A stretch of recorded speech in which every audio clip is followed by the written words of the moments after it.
తీస్తా. నాలో ఉన్న క్రియేటివిటీ మొత్తం బయటికి తీస్తా. విజయవాడకి చిన్న పనుంటే వచ్చాను భయ్య. సో రివ్యూ ఇక్కడే రికార్డ్ చేస్తున్నాను. సినిమా కూడా ఇక్కడే చూశాను. హాయ్ గాయ్స్, నిన్న ఫస్ట్లీ చాలా సాడ్ డే.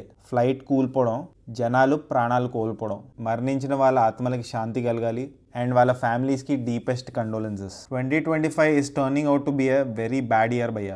చాలా తొక్కిస్లాటలు జరిగాయి, చాలా మంది ప్రాణాలు కోల్పోయారు, ఉగ్రవాదుల దాడి జరిగింది, ట్రైన్స్ డీరేల్ అయ్యాయి, దాంట్లో కూడా చాలా మంది ప్రాణాలు కోల్పోయారు. బట్ ఏం చేస్తాం, we have to move on and life must go on. So నిన్న మార్నింగ్ నేను విజయవాడకు వచ్చాను భయ్య. ఒక పని ఉంటే ఆ పని ఆఫ్టర్నూన్ కల్లా అయిపోయింది. సరే నైట్ ఇక్కడే ఉండి బ్యాలెరీనా సినిమా చూసేసి హైదరాబాద్కి రిటర్న్ అయిపోదామని అనుకున్నాను. నైట్ సినిమా చూసాను. బ్యాలెరీనా అని ఒక సినిమా రిలీజ్ అయింది భయ్య, from the world of John Wick. Actually 13th కి రిలీజ్ అవ్వాలి మూవీ, అంటే ఈ రోజు. కానీ నిన్న నైట్ స్పెషల్ ప్రీమియర్స్ వేశారు సెలెక్టెడ్ థియేటర్స్లో. బ్యాలెరీనా అంటే ఫీమేల్ బ్యాలే డాన్సర్. అదే ఇలాంటి కాస్ట్యూమ్స్ వేసుకొని ఇలాంటి డాన్స్ చూసుంటారు కదా, ఇలాంటి డాన్స్ చేసే అమ్మాయిలని బ్యాలెరీనా అంటారు. సినిమాలో హీరోయిన్ చిన్నగా ఉన్నప్పుడు కిడ్నాప్ చేయడానికి ట్రై చేస్తాడు విలన్, అండ్ వాళ్ళ ఫాదర్ ని కూడా చంపేస్తాడు. వాళ్ళ ఫాదర్ ని ఎందుకు చంపుతాడు, ఆమెను ఎందుకు కిడ్నాప్ చేయాలనుకుంటాడు, హీరోయిన్ రివెంజ్ ఎలా తీర్చుకుంది, అసలు సినిమాకి బెలరీనా అని పేరు ఎందుకు వచ్చింది, వీటన్నిటికీ ఆన్సర్స్ మీరు సినిమా చూస్తే తెలుసుకోవచ్చు. బెలరీనా జాన్ విక్ 3rd పార్ట్ ఇంకా 4th పార్ట్ మధ్యలో వచ్చిన స్టోరీ భయ్య. ఒక కొత్త క్యారెక్టర్ ని ఇంట్రడ్యూస్ చేశారు.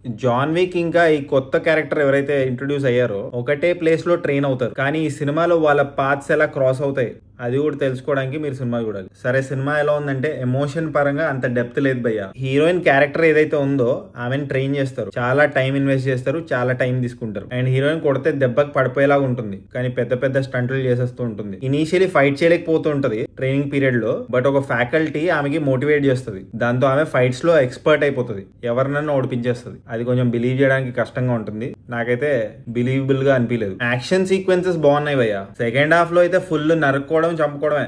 ఎంత కొత్తగా చంపుకుంటారు, ఎలాంటి ఆయుధాలు వాడతారు వేరే సినిమాలతో కంపేర్ చేస్తే అనేదే ఈ సినిమాకి వేరే సినిమాలకి డిఫరెన్స్. తీస్తా. నాలో ఉన్న క్రియేటివిటీ మొత్తం బయటికి తీస్తా. 2 hours and 7 minutes కానీ చాలా లెందీ అనిపించింది cinema. And revenge action drama కాబట్టి ప్రిడిక్టబుల్ గా అనిపించింది సినిమా. కానీ అసలు ఆ విలన్ చిన్నప్పుడు హీరోయిన్ ఎందుకు కిడ్నాప్ చేయాలనుకున్నాడు, వాళ్ళ ఫాదర్ ని ఎందుకు చంపాడు, ఆ రీజన్ తెలుసుకోవడానికి లాస్ట్ దాకా కూర్చుంటాం. దానికి సరైన రీజన్ కూడా ఇవ్వలేదు లాస్ట్ కి. మేబీ నెక్స్ట్ పార్ట్ లో ఇస్తారేమో. కానీ ఒక డిస్సాటిస్ఫాక్షన్ తో, అసంతృప్తితో బయటకు వచ్చాను నేనైతే. ప్రస్తుతానికైతే బెలరీనా సినిమాలో యాక్షన్ సీక్వెన్సెస్ బాగున్నాయి భయ్య. ఓన్లీ యాక్షన్ సీక్వెన్సెస్ ఇంకేం లేదా అన్న ఫీలింగ్ కలగొచ్చు. అందుకే ఈ సినిమాకి నేను ఇచ్చే రేటింగ్ 2.66 టమాటోస్ భయ్య. ఒకవేళ మీరు ఈ సినిమా చూస్తుంటే మీరు ఎన్ని టమాటోస్ ఇస్తారో కామెంట్ చేయండి. అండ్ జస్ట్ ఇన్ కేసు ఇంకా సబ్స్క్రైబ్ చేసుకోకపోతే సబ్స్క్రైబ్ చేసుకోవచ్చు కదా. పుచ్చుక్ పుచ్చుక్.